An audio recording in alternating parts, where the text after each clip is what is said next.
Okay, everybody, so I'm real excited to be making this video finally. So I kind of had the pleasure of talking to Russ Thompson while he was still alive about this idea, and we exchanged a couple of messages, emails, and a phone call about ways to do this, and I never got it done while he was alive, so that's unfortunate. I wish I could have, showed him this and saw what he thought about it, but what we were discussing at the time was a more modern way to do this adapter. If you've had Russ's, you know that what he does is he builds, um, or he did build, a ring that would mount to the rear of the Factory 5 original part. Okay, so when my car was built, I didn't have the Factory 5 part to sell him or send to him for him to modify. So I had to make me this assembly. Of course, I have the rest of it too. And I just didn't get the hub. I said, I'll worry about the hub later. Of course, I'm glad that I did. Now, I know there's another gentleman who has kind of taken over that production. I can't really comment on that, but what we were talking about at the time was this adapter you see here. So I wanted to use a more modern wheel. So this is a Momo Monte Carlo, but a Sparco has this same metric bolt pattern. And a lot of guys had liked this really thin quick release from NRG. So you can see this is real thin.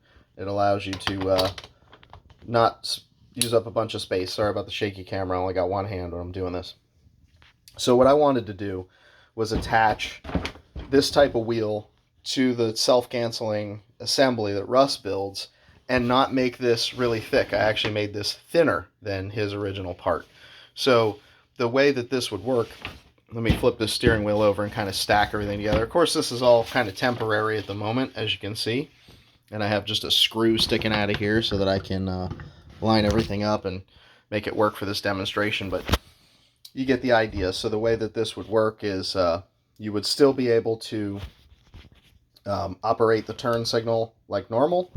And of course, it would operate and click. You can hear that work. And then it would cancel if you turned it backwards. And then, of course, if you were to steer the car the opposite way, it would immediately cancel. You can see that. So all those functions work. And then something else I was looking to incorporate while doing all this is I'm going to modify the shaft to allow a feed through. So in this area, I have a slip ring, which looks like this. So the slip ring is a pre-made part. I didn't make this part, of course. It's an electrical component you can buy. And it's going to require some changes to Russ's assembly. And so I'm going to do that as well and incorporate a slip ring so that when I remove the steering wheel from the quick release, there'll be an electrical connector inside this space here. Well, not in this cutout, but inside this white piece, inside there, that'll allow you to disconnect the steering wheel, and you can have your cruise control buttons and your horn buttons and that kind of stuff all on the wheel. And when you disconnect it, there'll be no wires or cables. It'll just be a simple brake. Now, there are systems for quick releases that have electrical connectors, but Lifeline makes one, for example, and they're all geared towards race cars. They're not geared towards a car that has a self-canceling turn signal, right?